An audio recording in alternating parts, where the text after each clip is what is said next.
Okay, so this is going to be a series of videos that I am going to call the miracles.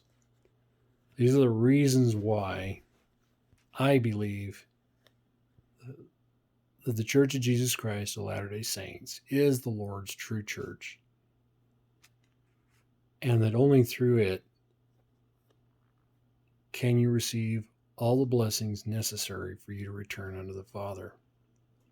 As I am making these, I want you to understand something. I am merely a man. I am retired United States Army soldier, currently a welder. I do not have any degrees in theology or scripture study. In fact, I probably don't read the scriptures as much as I probably should. But know this, as I am making these videos, I make it as a witness unto all those who may come across these videos of my devotion to the Lord and my sincere, heartfelt belief that He has restored His church to the earth through His prophet Joseph Smith Jr. and through all those who succeed him. And know that everything I put into this is as absolutely honest and truthful as I can make it. And I will do so with the greatest intent to not put any embellishments or falsehoods into this. Unfortunately, most of this stuff I won't be able to back up. This is strictly my accounts, but know this, I am doing this with complete and utmost honesty. That being said, any hateful comments posted below will be deleted. If there are those who wish to be inquisitive, then I will attempt to answer honest questions as much as I possibly can. However, I would ask that any serious doctrine-related questions you may have about the LDS Church, you go and search out LDS websites by the LDS Church in order to get those questions more appropriately answered. Anyway, so the first miracle I'd like to talk to you about happened when I was between the ages of 12 and 13. What I recall getting in my grandpa's 1994 Chrysler New Yorker and leaving the driveway. And then my memories resumed again after I'd woken up in the hospital. So, in this particular accident that took place, my grandfather was killed.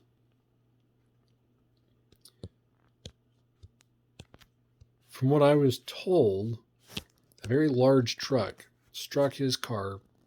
What I recall from looking at the car, looked like it almost got hit dead center between the driver and passenger side, or doors on the driver's side.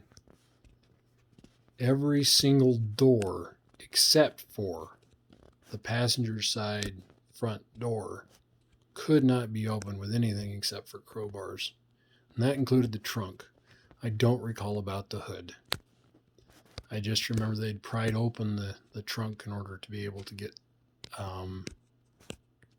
clean out all my grandfather's possessions out of the back of his car. For all intents and purposes, I should have been killed in that car. And so that was the first miracle that took place in this particular incident. The second miracle, and I honestly think it is a miracle, is the fact that I can't remember the accident going down.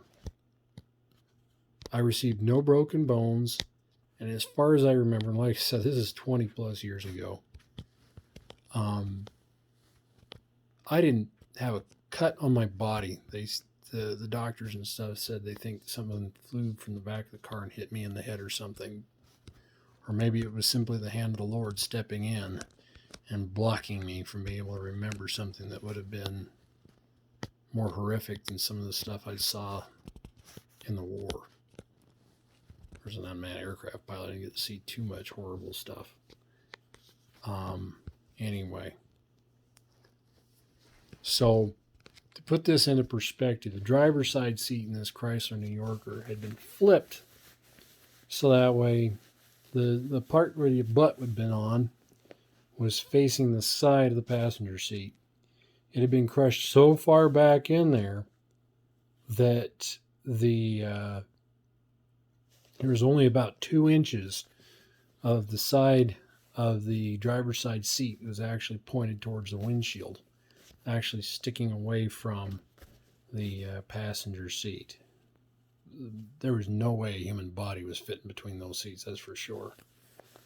And I don't recall any time where my grandfather and I ever rode in that car without seat belts. So as I said, my life was spared. It was apparently his time to go. It wasn't my time to go. The next miracle I'd like to tell you about is what I like to call the miracle of the Honda. So, my cousin had invited me on a Sunday to go up and attend church at his ward building, which is in Rexburg, which is about 20 miles, give or take, from my parents' house. So I took off to go up to Rexburg on my little old early 1970s Honda 90 and stopped at a bridge.